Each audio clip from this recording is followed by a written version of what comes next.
Hello, I'm Alexandra and I am currently a freshman at NYU Gallatin and I just completed my first semester. If you're watching this video, then you probably already know that the main appeal of Gallatin is being able to craft your own major, your concentration, and take classes all over NYU. So I'm going to talk a little bit about how true that statement is in this video, specifically the part about being able to take classes all over NYU.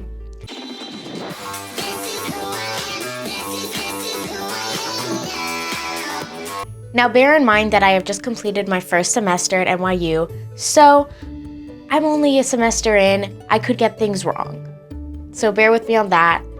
But this is from my own experience, and I also have an NYU website linked down below that goes into specifics about what you can get at each different school at NYU through Gallatin. So can Gallatin students take classes across NYU? Yes, they can.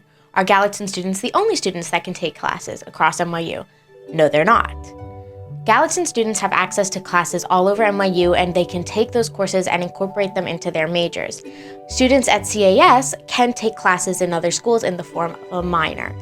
Any other schools can minor but only in CAS, which is the College of Arts and Sciences if you're unaware. So going to one specific school in NYU doesn't necessarily exclude you from taking courses in other schools. There's also the Tisch Open Arts program, which is a program in Tisch that allows other students to take Tisch courses.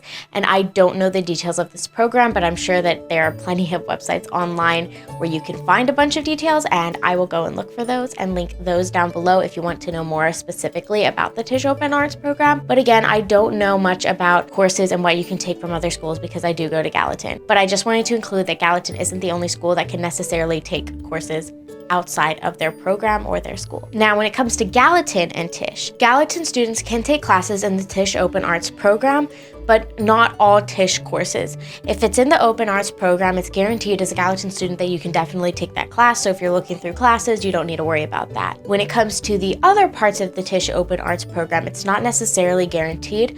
They do have classes that are specifically for certain majors that you can't necessarily take, even if you're in Gallatin. However, you can challenge that. So if there's a class that you really want to take, but it isn't available to students who aren't majoring in whatever that class is designed for, you can talk to the people at Tisch, and you can do this with any other school as well, and basically petition that and ask for permission to join that class, and they can give you a code that will let you manually join that class. So just because it's not technically available doesn't mean that you can't take it. So keep that in mind if you're looking through classes, if you're considering Gallatin and you're like, oh, I really want to take this class at Tisch or any other school, but I don't think I can.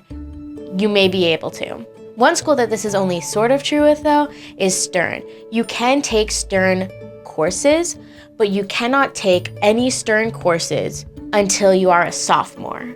So freshmen can't take any Stern courses, except Stern freshmen, obviously. And I don't know about other schools like CAS, but if you are a Gallatin student, you can only take Stern courses starting sophomore year. So keep that in mind. There's a list of courses that you can take as a Gallatin student in Stern. They provide you with a list. And again, you can challenge anything on there, but Stern is, well, Stern. They have rules in place, and even though you can challenge any rules that they have, the school has that set up. There are people you can contact in Stern if you want special permission for anything, whether it's joining a class early or joining a class you may not have access to. The chances that you'll actually get permission are incredibly slim because, again, Stern is Stern. They have very specific rules and they tend not to budge on them, but you can always try, and the systems are there if you do want to try. There are also courses across all the schools that are open to Gallatin students. However, they're not free to Gallatin students. So when you join Gallatin, you pay your tuition just like any other school. It's a tuition that you do for however many classes you're taking. It is based on the number of hours that you take in the semester. That's how the tuition is calculated. So if you took like less classes, your tuition wouldn't necessarily be as high as if you took extra classes or whatever it is. I don't know all of the details about it. I think I do, but I'm not gonna go into details because I might be wrong and I don't wanna put that information out there and confuse somebody. But basically you pay your tuition to go to your classes. However, There are classes where if you're not that major, then you have to pay an additional fee to attend that class. And I'm pretty sure for most, if not all of those classes, that additional fee is to cover things that class requires, things like equipment and stuff like that, because people who are majoring in whatever that major is, part of their tuition will cover those kinds of expenses because you know that that's something that they're going to be doing. But that's not necessarily the case for Gallatin students, so you have to pay an additional fee to attend those classes. Those fees aren't cheap.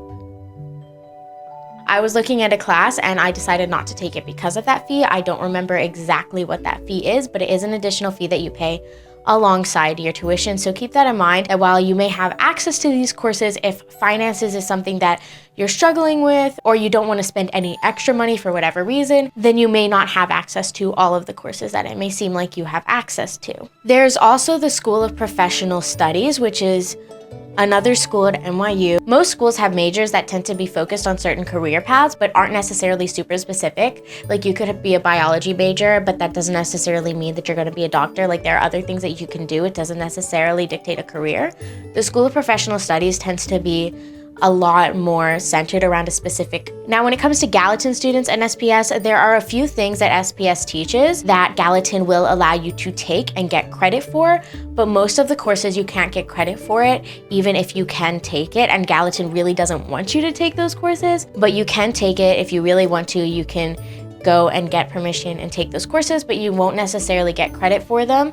If you want to take a course and you feel like you should get credit for it, but it's not one of the courses that you can get credit for, there are ways that you can contest that and ask for credit, and you can explain why, and you may be given that credit by Gallatin, but it really depends on the situation. And the reasoning for this is because a lot of the SPS courses tend to be easier than Gallatin courses or the other NYU schools courses, according to Gallatin anyway. I've never taken a course there, so don't shoot me. So Gallatin doesn't want their students to necessarily take a lot of SPS courses because then they feel like they're not getting the full credits worth, if that makes sense. Like they don't think that the class should be considered as high as SPS may consider it, or just as any other class. They think it's sort of like, it's an easy class, it's meant to be easy, you know it's gonna be easy, it's not worth the credits, that type of thing. I'm not really sure the exact thinking behind it because again, I'm just a student. This is only my first year. I've never taken an SPS course and I'm not the Gallatin administration. So don't know what they're thinking, not a mind reader. But because they are considered easier, you're not necessarily wanted to take them. And when you do take them, you won't necessarily get credit. And even if you do fight for credit, you might not necessarily get a full 4 credits because most courses are 4 credits. There are some that are 2 credit courses. There are, of course, a few things that are 3 credit courses, and I'm sure that there are classes that have more credits than that. But generally, every class is 4 credits, so if you contest it and you try to ask for credit at SPS, they may decide to give you credits, but it may not be the full 4 credits per class, even though you're attending that many hours. But again, I don't really know too much about the specifics because I've never taken a course at SPS. I think the hour level is the same, but everything else is just easier, the material, the curriculum, all of that type of stuff. But again, I've never taken them. Other than that, pretty much Gallatin has access to the different schools and the different courses. And just like Tisch has certain things and certain majors that are only available to that major, that applies throughout NYU. So you don't really have 100% access to everything, but there is a way to ask for access to anything that you don't actually have access to. Sometimes it works, sometimes it doesn't, but you always have the ability to try. And that's an important thing to consider if you're considering the school. If there's one thing that you feel like, oh, I want to put this in my concentration, this is super necessary for me, I need to take this course, my concentration makes no sense without it, but then that course isn't available, so you're like, well, maybe I shouldn't go to Gallatin. You probably could go to Gallatin anyway, and my suggestion would be, if you're considering the school, reach out to someone in the administration of the school and say, hey, this is my issue. I really think I need to take this course as part of my curriculum, but it seems like Gallatin students don't have access to this. How likely would the chance be that I would get access to this? And they can help you, kind of give you your odds, and then you can make your decision from there. And I'm really making this seem like you need to know your concentration before you go to Gallatin. You really don't. There are plenty of students at Gallatin who don't know what their concentration is, have no idea where they're going, or they have an idea of like a field or so that they want to get into, but you really don't need to have your concentration figured figured out until the end of your sophomore year, and you'll work with your advisor to figure that out. And I can give more information on that later. I don't want to do it right now because I am just starting out, but when I'm at the end of the process and I've declared my concentration, I do plan on making a video about the process of creating and crafting your concentration and working with an advisor to do so. I think I've covered everything that I need to for this topic. If you have any more specific questions, please comment them down below and I will try to get back to you. If there's a lot or if I feel like a topic is really intensive, then I might make that its own video. Otherwise, I'll probably just reply in the comments. So feel free to ask me questions. If I don't know the answer, I'll try and find someone that I can connect you with who does know the answer. And I do want to talk about more things to do with Gallatin and NYU in general. So if you have questions relating to this topic, again, put that down below. But also if you have questions relating to anything else that's Gallatin or NYU in general, please let me know and I can either make that its own video or try and respond to you. So if you have any questions, I will give honest answers. Unless the answers are like illegal, but hopefully you're not asking questions where that would be necessary. So anyway, from one of my classes, I wrote a paper on how to get away with murder. That's all. Bye. Please watch more videos.